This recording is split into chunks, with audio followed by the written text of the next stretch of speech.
buenos días, muy buenas tardes o muy buenas noches cuando como reinas o reyes estén sentados delante de su televisor, su tablet o su teléfono viendo este programa Marbella de cerca, donde ustedes son los protagonistas. Como ven, ya le he dado vacaciones al reportero Rocky, que es el primero que se las ha cogido. Ha salido cortando esta mañana de viernes y ha dicho que se iba a ir a esquiar como los concejales, porque llega una semana donde los únicos que van a tener vacaciones son los que ustedes saben que las tendrán, o los que las hemos cogido porque las queremos coger, porque también los de la hostelería aprovechan para calentar motores para cuando venga la Semana Santa. El único problema de la Semana Santa va a ser que como no terminen rápido lo de las calles, esta mañana estaba hablando con un hombre que me ha dicho: Eva, como no terminen pronto lo de las calles, no va a poder salir en procesión. Digo yo, pues dígase usted a la alcaldesa y a su equipo de gobierno y a todos los que hacen los de la Junta, que vienen determinados por el gobierno central, que al mismo tiempo viene determinado por la Unión Europea, que viene determinado por Hiroshito Hirohima, que le llamó por teléfono y le dijo que eso es lo que había que vender. Lozas que se peguen y luego se despeguen, no las del que hicieron los romanos, que todavía siguen ustedes disfrutando de la calzada. Bueno, pues si terminan las obras, todo funcionará divinamente y los tronos saldrán divinamente y vendremos divinamente descansados de la Semana Blanca. Y precisamente porque mañana es el Día de Andalucía y yo soy hija de andaluces, nací en León, pero mis padres son de Baena, Córdoba, y cuando se casaron muy jóvenes, porque resulta que me contaban ellos que aquí solo ganaban los señoritos y resulta que los señoritos ahora son la mitad de los que ganaban, cantaban y bailaban. Total, que el asunto es que tuvieron que emigrar y siempre fueron unos emigrantes cargados de nostalgia y añoranza por su Andalucía, la misma que añoran. Adiós, muy buena, señor. Va con la moto rápido porque va a celebrar el Día de Andalucía. Me encanta que vayan ustedes pegando motazos, porque eso quiere decir que tienen unos huevacos, claro que las hay ellas también, que deben tener unas vulvas enormes para darle a la moto, y luego están los de los huevos que podían pararlos, pero que en otro sitio. La cuestión es que no va la cosa de gallinas, porque gallinas ha tenido muy buenas Andalucía, con muy buenos huevos, gallinas de playa, gallinas con huevos de playa, hay de todo. Andalucía da para todo, es inmensa, es enorme y es un placer decir que eres andaluz, porque donde vas, ser andaluz te abre las puertas, o te abre las puertas o te llena la casa de visitantes, que también sabemos que eso sucede. Bueno, pues yo me he ido a celebrar el Día de Andalucía en familia a un viaje que recomiendo, a Medina Azahara, en Córdoba. Escucharán ustedes a lo largo del reportaje, podrán oír, recuerden que siempre su teléfono a mano, porque verán con la empresa con la que cogimos el guía y con la que llegamos a Medina Azahara como reyes y reinas, porque por gastar 4 perrillas o 4 eurillos, en este caso que las perrillas ya cayeron, bueno, cuando había perrillas, Medina Azahara por lo visto no tenía ni vigilantes y se llevaron muchos azulejos y muchas cosas. Vamos, que si usted va a la casa de los señoritos que decíamos antes, que montaban a caballo, que después que se suben, que lo echan, que ahora juegan al polo, que en Sotomayor o en Sotogrande, pues ahí encuentran ustedes los azulejos que estaban en Medina Azahara, pero ahí no podrán ustedes entrar porque son sitios blindados, pero mejor no ir, porque se cabrearía mucho de que le hubieran tocado su patrimonio, que es suyo. Porque una cosa que no podemos olvidar el Día de Andalucía es que Andalucía es de los andaluces y que España es de los españoles y que el pueblo español es del pueblo español y los archipiélagos y Ceuta y Melilla, y no van a venir de las casas de los demás para echarnos de aquí, porque nosotros aquí, porque usted en su casa es el que manda y el que pone las leyes, y así es como tiene que ser y así es como nos gusta a nosotros. Y por eso también pasamos por la gran ciudad de Espejo, donde yo saludo a un gran amigo mío, que no voy a decir el nombre porque quien quiera publicidad que la pague, o quien quiera enterarse que se informe o que busque amigos que lo saben todo, porque hay gente que parece que lo sabe todo. A mí misma me pasa y luego en realidad cuando me siento a pensar no sé de nada, pero por hablar que no quede, que eso nos encanta a los andaluces y es lo que nos lleva por bandera, porque esa alegría es la que se vende, porque aquí van a vender los promotores de la Suecia o de la Noruega o de, me da lo mismo, o de la Holanda o de la que sea, iban a vender aquí un jamón de jamón, no entienden, pero iban a vender ni un ladrillo si no estuvieran ustedes los andaluces aquí como intermediarios, porque la gente quiere venir a vivir aquí, no porque haya sol, que sol hay en todos los sitios, no porque sea barato, porque barato no es, que más barato es el Caribe y más barato te sirven, sino porque están ustedes, los andaluces. Pues pasamos por Espejo, Córdoba, una ciudad que recomiendo también preciosa, gastronomía maravillosa en toda la provincia de Córdoba, y visitamos al último miliciano, y eso me ha hecho recordar que Andalucía tiene que hacer los deberes, porque Andalucía sufrió mucho con la guerra y Andalucía fue muy golpeada, y entonces ahí el fotógrafo @Kovachotics con X, búsquenlo en Instagram, nuestro querido Eric y Jean-Paul Müller hizo una foto de ese último miliciano. Bueno, hizo una foto de la foto que hizo Robert Capa con su inseparable Gerda Taro, su esposa, que recorrieron muchas guerras, que les costó la vida a los dos, para dejar testimonio de lo que no tiene que pasar, sin olvidar que hay otros países que también conviven con nosotros, como Ucrania, por ejemplo, donde hay muchos ucranianos, que vamos, que a veces yo es que veo una cantidad de coches, que digo, pues que habrá gente allí para hacer la guerra, porque tantos aquí, pero que yo es que veo tantas cosas que lo flipo. ¿Pero por qué las veo? Porque tengo estos ojos que Dios me ha dado, que son la comunión de tres culturas, los moros, los cristianos y los judíos, o lo puedo decir de la otra forma, porque en realidad habían tres, hasta que a alguien se le empeñó que por sus santos aus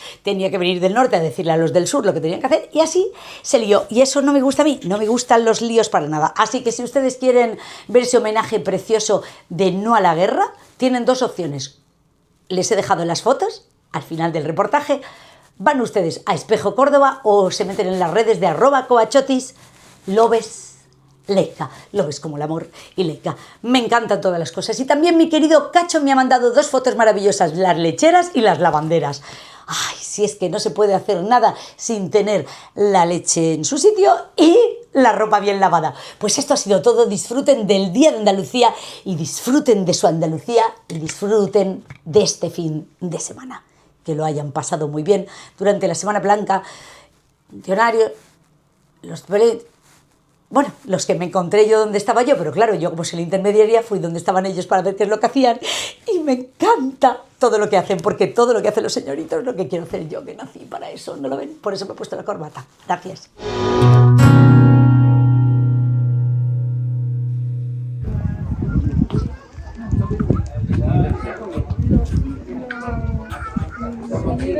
Sí, eso. Esto es una torre albarrana, por supuesto, y sabemos a ciencia cierta que había un guarda 24/7, o sea, todos los días del año y a todas horas. Pero seguro de la época. ¿Por qué? ¿Por qué pensáis vosotros? Para saber quién entraba, ¿no? Claro, sí, porque era importante, pero claro, sobre todo es porque no hemos encontrado una letrina. ¿Vale? Que hay muchas veces que me dice la gente, no, es porque hay un esqueleto con dos ¿Serones? Serones y alforjas. Sí, pero no son alforjas. Es que a cada lado, en cada costado tenían llevaban uno de estos sillares, que no me sale la palabra, una de estas piedras cuadrangulares que tenemos aquí. Entonces, eso. Sería por eso por lo que va a ser construida tan rápidamente. En unos 10 años más o menos ya está hecho el alcázar. 9 días. Esto empieza el laberinto, ¿vale? Llevas cuidado también. Llevas cuidado también con parte de esa bisagra, de esas puertas. Sí. Como eran tan grandes y tan pesadas, necesitaban ser de mármol, de este tipo de mármol. Es por eso por lo que veis todavía estas quicialeras, estos surcos en el suelo, ¿vale? Donde estarían las puertas, que serían de madera, por supuesto, macizas, pero también tendrían planchas, ¿no?, de plata dorada, o simplemente dorada, o cobre dorado también, podría ser. Uy, cuidado, ¿veis? Ya os digo lo de...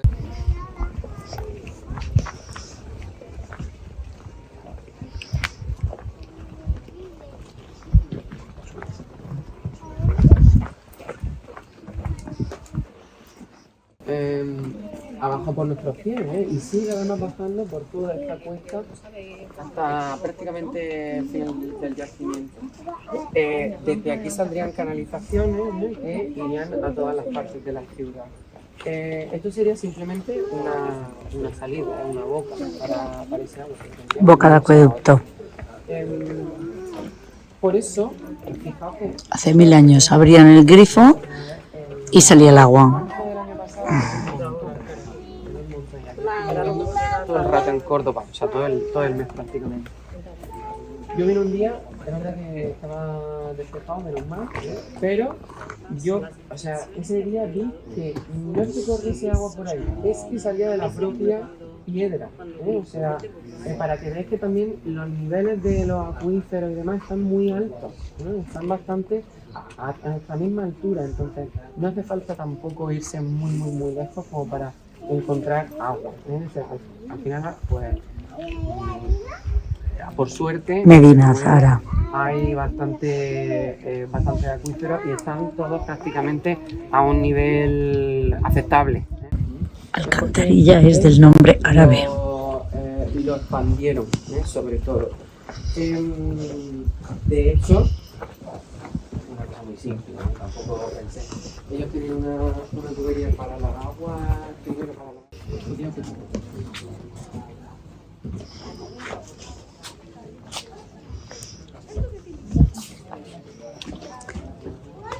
Medina Zahara.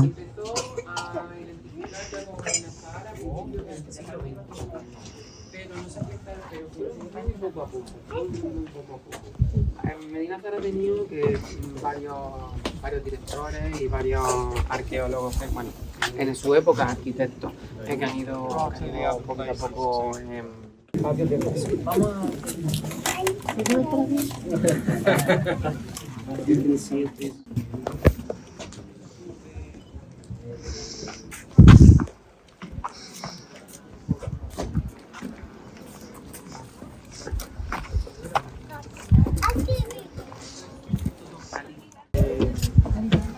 bueno, por lo menos la parte del Alcázar, dicho, era cerámica vidriada. No me sale qué es eso. Cerámica vidriada, o sea, brilla por la luz del sol. Unido al blanco. Además que la propia vegetación del Sierra Morena se llama así porque la vegetación es muy oscura.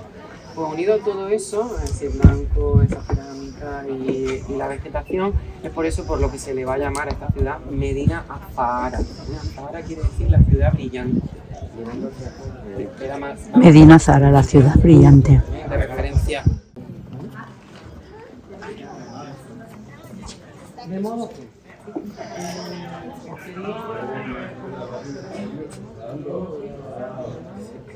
el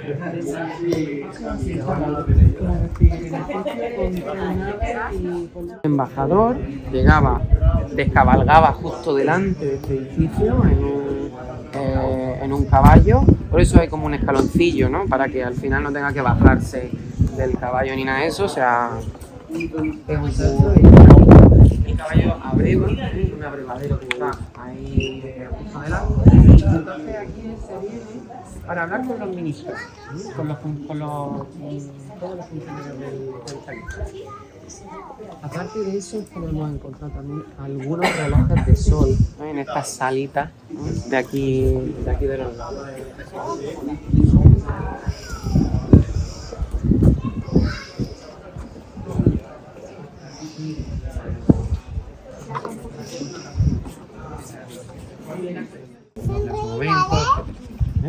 Eso eran potencias bastante grandes. Pero fijaos que una de esas embajadas que llegó desde Alemania tuvo que esperar 2 años en Córdoba hasta que al final pudiese subiendo y bajando desde la propia ciudad y al final llegase aquí. ¿Qué intentaban negociar? ¿Qué intentaban negociar? ¿Especias y cosas? Sí. O a lo mejor alianzas políticas, todo tiene que ver con la diplomacia, que siempre ha sido así, pues, ¿no? O a lo mejor algún tipo de tratado de defensa entre sus propias fronteras, todo puede ser, ¿de acuerdo? Entonces, bien, también os quería contar unas de aquí, no son originales, pero luego tenemos estos pilares muy feos, ¿no? ¿Por qué? Pues porque aquí estos los necesitamos por motivos estructurales, ¿no? Para que la reconstrucción se mantenga en pie. Pero esto es porque los tenemos. Tenemos las piezas en el propio museo, donde hemos estado hace poquito. Prácticamente todas en el depósito, ¿no? O sea que no veréis mucho de esto allí, todo, claro, estaba de aquella manera cuando se encontró. Lo único que tenéis original aquí in situ es esa columna de los fondos. Ahí, exacto. Esa de ahí, eso es lo que tenéis de original, esa columna, ¿vale? Y ese capitel que tenéis al fondo. Entonces,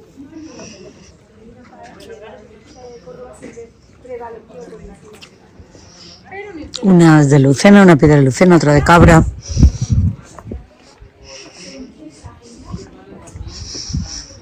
Otras están reconstruidas. Tenéis que venir. Marina Zara en Córdoba. Medina Zara. Medinat Zara. un capitel político. Lo es, de hecho, porque además se ven las hojas cayendo, las hojas de acanto. Estas hojas de acanto cayendo y además súper decorado. Pero luego tenemos esto también aquí. ¿Y qué pasa con esto? Está pegado para. Es que no es político. Sí. Lo que pasa es que es más esquemático. Es más simple en ese sentido. Hay todavía las hojas como cayendo, ¿de acuerdo? Hacia nosotros. Bueno, pero es que esto también nos dice un poco de la historia de la construcción de la propia ciudad. Porque aquí tenemos un capitel de avispero, que se le llama. Esto normalmente se hace con un trépano, que es como un pequeñito taladro, ¿no? Pero que luego también con un cincel de punta redondeada, se van haciendo esas impresiones. Aquí se le atribuye al Jacán II, que va a ser el segundo, su hijo. Entonces, esto si vaya a la mezquita de Córdoba, cuando entrega la ampliación de Al-Jacán, vaya a ver que todos los capiteles son así. Así que algo tiene de sentido. Venga, pues si queréis... Hacía muchísimo tiempo que me llamaba la atención venir a Medina Zara. Medina Al-Zahara. Me ha costado un poco llegar. La verdad es que los carteles nunca están muy claros. ¿Será para que no venga tantísima gente?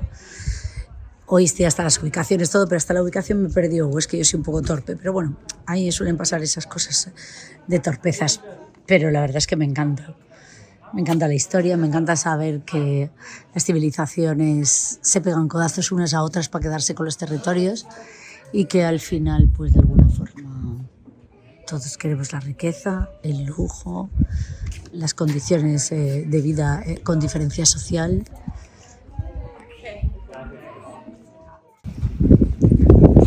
Suelo reconstruido, suelo original.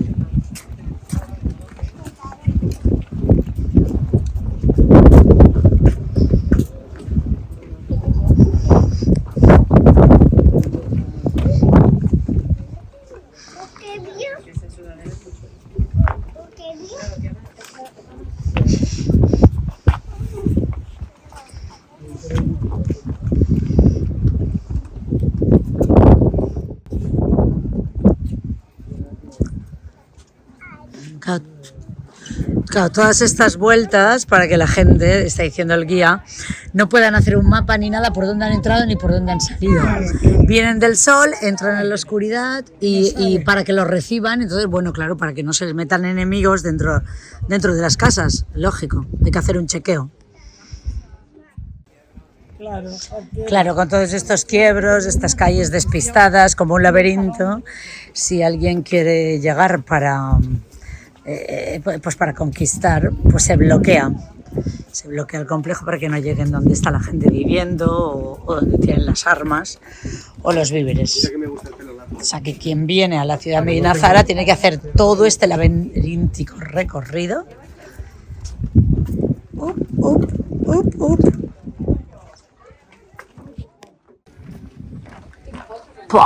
Maravilloso.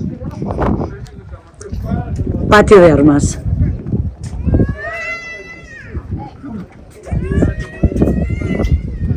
Van recuperando poco a poco la muralla, que la montaña se la ha ido comiendo.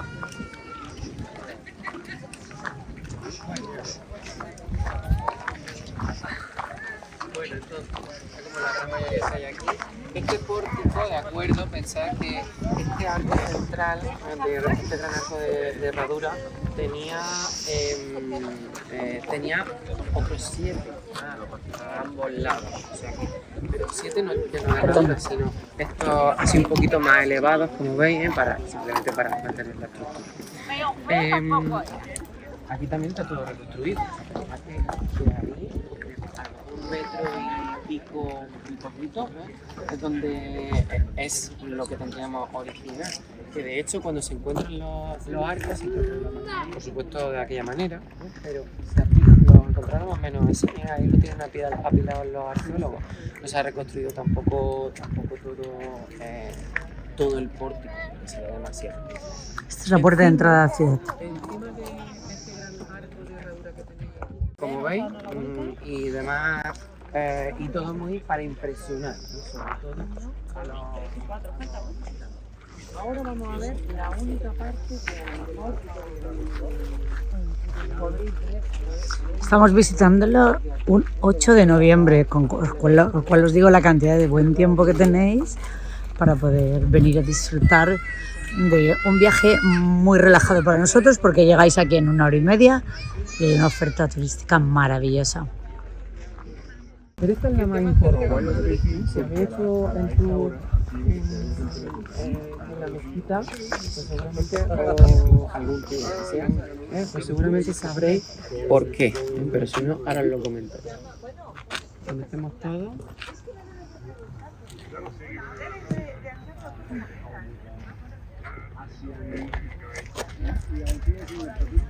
Mezquita de Media Zara. Bueno, aparte de Córdoba, que la tenéis a vuestra izquierda, en diagonal, además que se ve desde aquí en la Torre Campanario, que no sé si la veis. Después de todos esos edificios blancos, modernos y demás, luego ahí tenemos el casco histórico y se ve. Bueno, pues esta es la mezquita mayor de la ciudad de Medina. Si se empieza ya sabemos que el primero se va a hacer en 1945. Y eso quiere decir que ya tenemos el califa viviendo aquí permanentemente, porque la mezquita mayor es también la llamada mezquita del viernes. Ellos tienen 5 rezos al día, ¿no? Pero es que el de mediodía es el más importante y el viernes es su día más grande. Entonces es por eso por lo que en ese rezo, al mediodía, el viernes, todos los musulmanes de la ciudad tienen que ir ahí, tienen que caber en esa mezquita. Claro, en Córdoba también. El primero era un poco ansioso. No es que fuese ansioso, es que era muy suyo. Era muy suyo de que, como tuviese, a lo mejor era califa, pero quizá a lo mejor eso de bajar a Córdoba, se me hace bola, ¿no? Entonces es por eso por lo que, aunque él reside aquí, los viernes tiene que ir a la mezquita de Córdoba. No nos gusta mucho eso tampoco. Rapidito, que yo me quiero quedar aquí, no tengas que ir a la ciudad.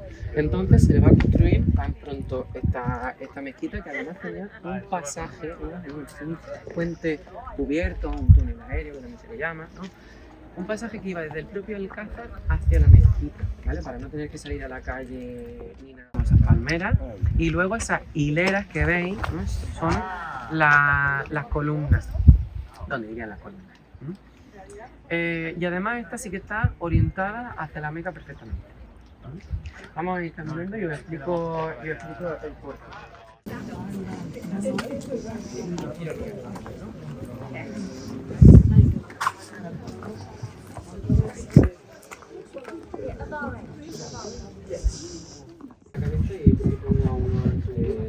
Alguien de tu familia que sí que gana por... Así se lo Bueno, ahora que estamos en las caballerizas reales, en las caballerizas del Alcázar, esto es otro sarcófago, reutilizado como un abrevadero. Lo sabemos porque tiene ese agujerillo justo debajo de la pieza, porque los caballos son muy si no ven el agua limpia, pues no ven, como lo haríamos nosotros. Entonces, algunas veces me han dicho, ¿y el muerto qué hace? Se lo encontraron aquí, ¿de acuerdo? Estas tumbas estaban todas prácticamente jovial ya desde hace tiempo. Entonces, vamos a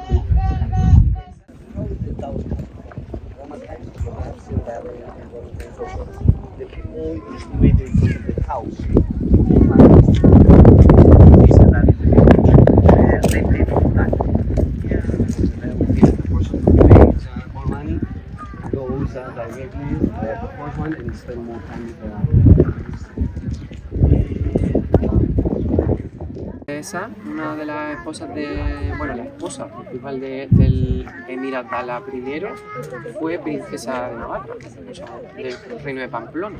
Fijaos, además se llamaba Oneca, que ahora le llamaríamos nosotros Íñiga. La traducción nombre así. Bueno, pues. El salón de los ricos. Ahora, además que el edificio más descrito por todas las fuentes que vienen aquí a la ciudad y todos los embajadores que ven al califa, porque era el más impresionante. Ahora se ha descubierto que ciertas partes de ahora vamos que ciertas partes de los muros, de sala y demás no están colocados en un puzzle de miles y miles de piezas. Es por eso por lo que también los arqueólogos están trabajando un poquito en ese edificio. Pero tenéis que pensar que, bueno, vamos por aquí. Ve allí unos pilares, justo delante del edificio.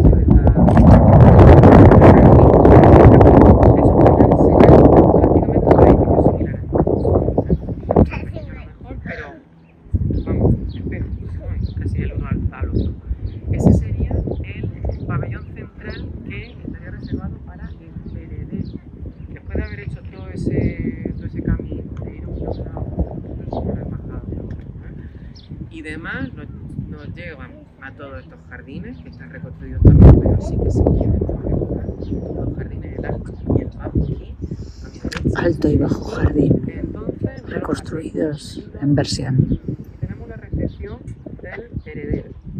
Pero es que después de esa recepción del heredero vamos a tener la del califa, porque vamos a girar esa alberca, que en un principio serían 4, una a cada lado de este edificio, y entonces entramos en una sala que tendría un zócalo rojizo. Lo vaya a ver también en otra parte. En muchas partes, en muchas casas de Córdoba todavía se sigue utilizando ese color rojo es muy característico. Tendríamos también decoraciones con motivos vegetales, un pequeñín, con una plataforma un poquito más alta, ¿no? Pero sentado. Y a su lado, a su izquierda, tenemos desde la puerta a todos los ministros, a todos los funcionarios del Estado, desde el de menor rango hasta el de mayor rango, el primer ministro.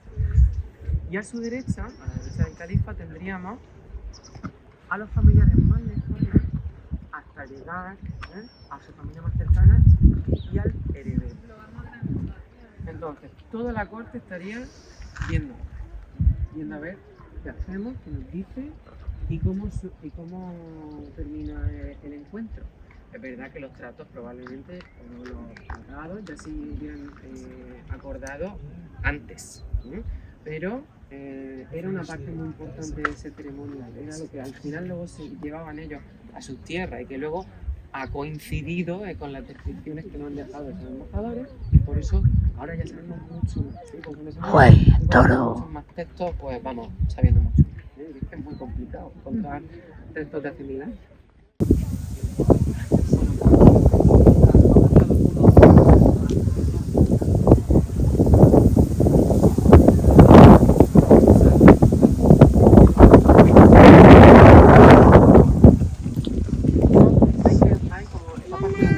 Son 3 salas. Esto sería un hammam, unos baños árabes, pero que estos no serían públicos. En Córdoba se dice que habría unos 400 baños públicos en la época de mayor extensión. Esta era una de las más grandes de Europa. Pero estos eran privados, solamente para el inquilino de esta casa, que era el heredero, Al-Hakam II, cuando todavía no fuese califa. Y también estarían compartidos con este otro inquilino de esta casa, que ahora vamos a visitar, el primer ministro. Vamos a ir a la casa del primer ministro y ya es que aquí... Se fue construyendo y reconstruyendo una encima de otra, ¿no? O sea, una ciudad encima de otra. Ahora aquí, Hay otro califa. nosotros estamos ahora mismo en un patio descubierto. Aún así sigue siendo un patio de paso, como veis, porque el suelo tiene esa caliza color violeta, muy típica también aquí de Córdoba. Bueno, esta sería la vivienda del primer ministro, que además era muy poderoso y bastante allegado a Haakon II. Algunos dicen que demasiado allegado. O sea que a nosotros no nos interesa si a ese señor le gustaba una cosa o la otra, eso no nos importa, porque además normalmente se decía como para legitimar a los gobernantes, a decir, es que no le gusta a la mujer, le gusta otra cosa. Pues no. Sin embargo, eso tiene un poco que ver también con la historia que os he comentado de estos dos hermanos, que al final uno mata al otro, luego pasa el trono al hijo del heredero, etc. Como Abderramán III ya había visto lo que le había pasado a su abuelo, se va a curar en salud, en este sentido. ¿Qué dice? Que mientras que yo viva, mi hijo sí se va a casar, por supuesto, pero no va a tener descendencia. No puede tenerlo. Tampoco, bueno, y además este hombre vivió un montón, vivió 62 años. Esto en la época, la gente se me sorprende mucho también algunas veces cuando digo esto, porque dicen, pues ahí caían como moscas. Vamos a ver, la media de edad eran los 40, de acuerdo, 40 años.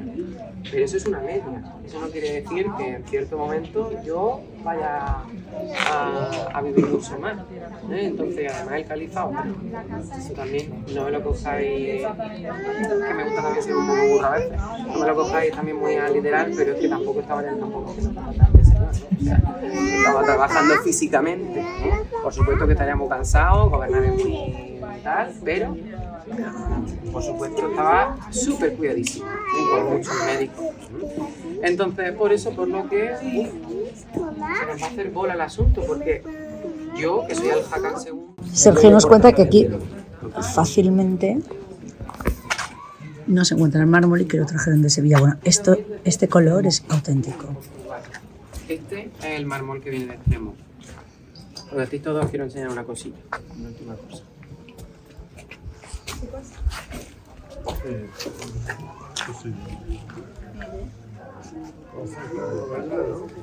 Mirad, aquí tenéis, si os acercáis veréis como una cosa así anaranjada y como un pequeñito agujero, sí, más o menos, como una hendidura, ¿no? ¿Eso era una puerta? No, hombre, no, una puerta tan chica no. Como no fuese para ratoncillos, no. Es que eso es un clavo. La cabeza de un clavo ardiendo cayendo desde el techo. Y todo eso es el óxido que dejó. Esto es testimonio de uno de los tantos incendios y saqueos que tuvo la ciudad de Córdoba. O sea que hoy la ciudad de Medina Zara, que diga. Así que imaginaos que no fue después de la fundación de la ciudad. Vamos, a escasos años ya querían otros conquistarla. Sergio es un guía magnífico y os lo recomiendo.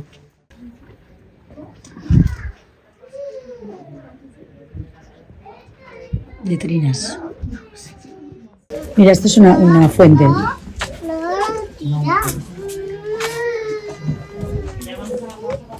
La casa del califa. Ahí, otro murciélago, otra cueva.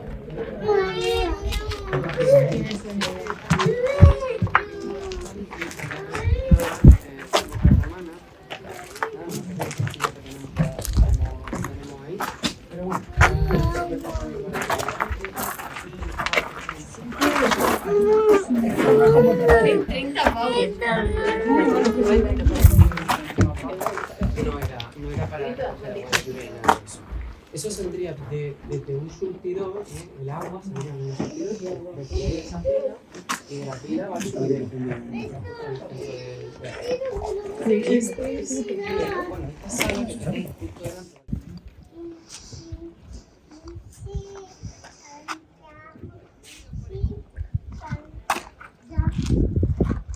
Todos los hombres que quedaban por la noche en el palacio eran eunucos. El único que podía hacer alguna cosa era el califa. O sea que todas estas estancias son pequeñas del primer ministro porque él era eunuco.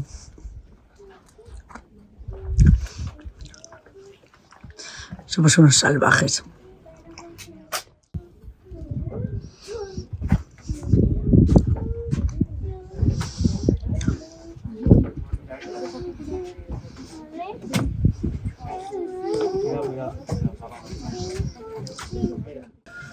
Cocinas. No lo han sabido solo por el horno, sino también, esta es la vivienda del servicio, sino también porque han encontrado, que es muy curioso, han encontrado en los sumideros cubiertos. Mira el horno.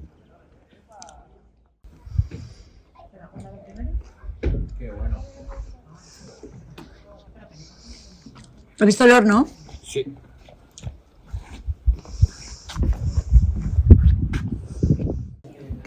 Cada año se hacen nuevos descubrimientos que se están reconstruyendo por orden de prioridad.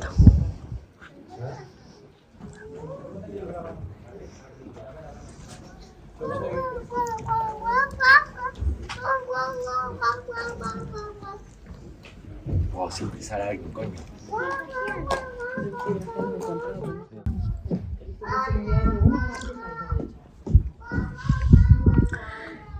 Se han encontrado muchos vestigios de, claro, esta ciudad casi antes de terminarla ya estaba asediada por incendios, por...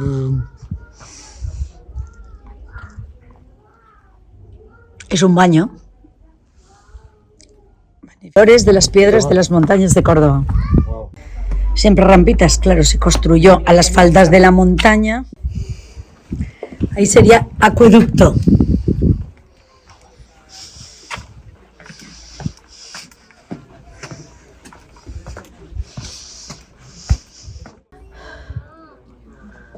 Hay muchos fósiles porque hace no sé cuántos miles de años estaba cubierta España por el mar, la mayoría.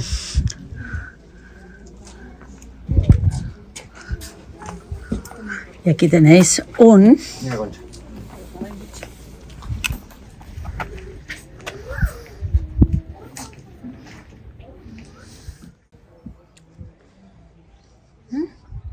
Qué curioso. Aproximadamente unos 400.000 libros tenía el jefazo, vamos. El califa. Y normalmente las traían de todos los sitios como Damasco, El Cairo, Libia, todo. Y los copiaban, las mujeres copiaban estos libros, el Jafar Man. Hizo 27, fundó 27 escuelas públicas, el Jafar. Como si la cultura florecía con ellas. Cuando Aurora, que era la mujer del lo que sea, cristiana, que tuvo que coger otro nombre, tuvo Almanzor, es el hijo Almanzor. Canalización de agua. Melissa Nara Azara, Dina Azara, se traslada a una medina alzaíra, que se llama Ciudad Resplandeciente, y por eso fue abandonada prácticamente este asentamiento. Una réplica de una arqueta en plata que está en el museo del centro de visitantes. Tampoco es, o sea, es una réplica de la original que está en la Catedral de Gerona. Probablemente con alguna, no sé si tiene alguna reliquia cristiana o lo que sea. Arreglito. Se puede leer perfectamente que es una dedicatoria que le vamos, una no sé cómo decirlo, como que le desea Si venís a suerte, Medina Zahara, y larga vida y demás, ¿no? Owey Al Tours Hassan y II, pedir a su Sergio, hijo Hisham II, el guía que Sergio. pequeñito, que al final va a ser muy manipulado por las manos. Interesantísimo. Es bonito, se trata, lo que da. Me da Ya. igual si es de una manera. En Espejo, un pueblo muy bonito de la provincia de Córdoba, tenemos un lugar donde se llama Caminos con Memoria, la ruta de Robert Capa. y yo tengo mi capa mío. Capa, échate la capa, menos mal que no hace frío, ¿eh? Venimos de Medina Zara, Medina Al-Zaha. Y ahora vamos a ver el mirador a Robert Capa en esa mítica foto de la muerte de un miliciano, pobre, ticos.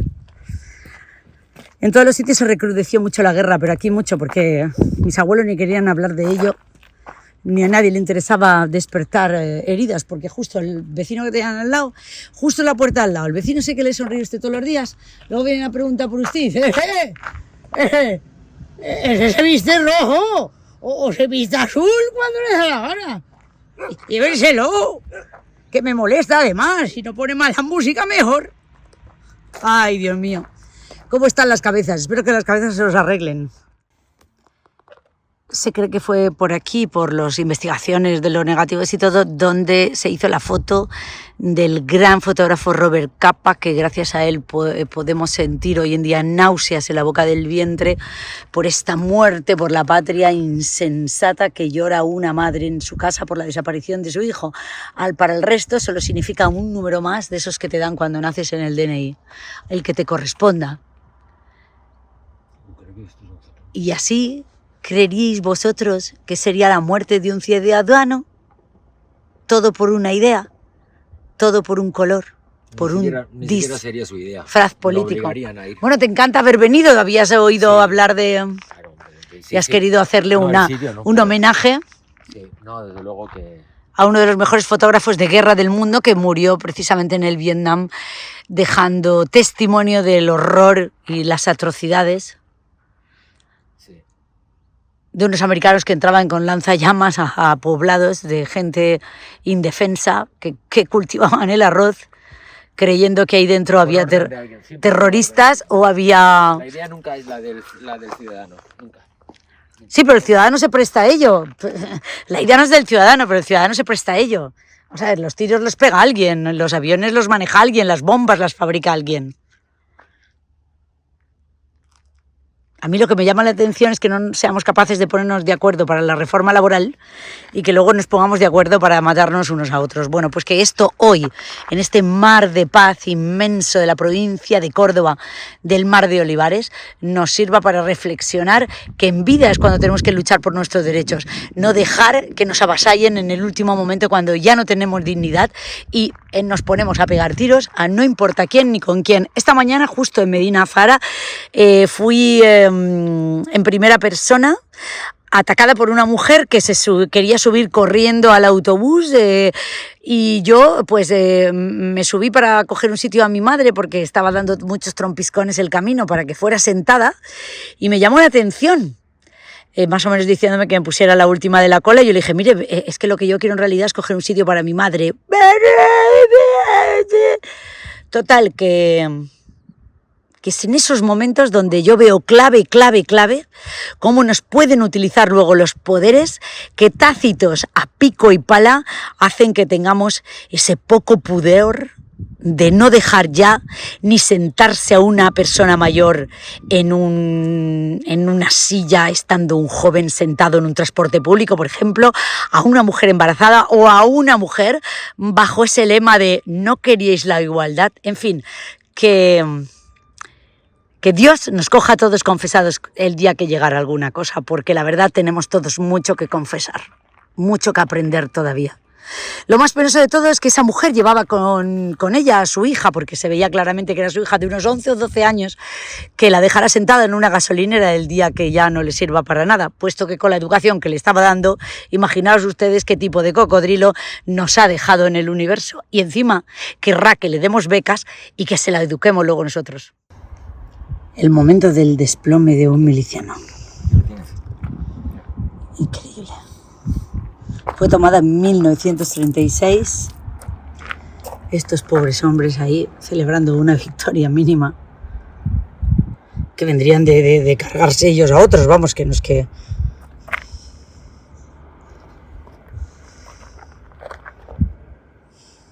Qué hombre más valiente. Porque por dejar testimonio de su vida, desde la vida de las guerras, mira. Era una mujer, verdadera, sí.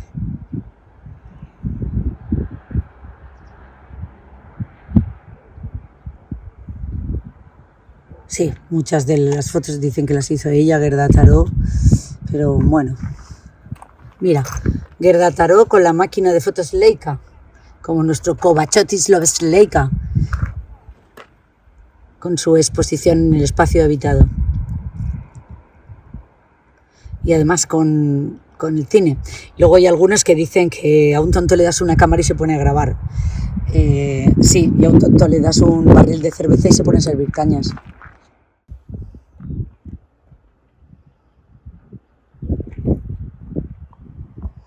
Ay, hombre, por asomarte. Claro, ¿y qué hacía la gente en esos tiempos? Porque si en esos tiempos no se alistaban a la guerra, eran desertores y podían ser condenados a la pena de muerte. Mira, Magnum, una de las mejores agencias de fotografía del mundo. Pues nada, podéis ver este mirador frente al pueblo de Espejo, que es muy bonito y tiene, además del Mar de Olivos, un mar de placas fotovoltaicas alucinantes, muy necesarias para la maquinaria del olivo, que funcionará seguramente con gasoil o gasolina.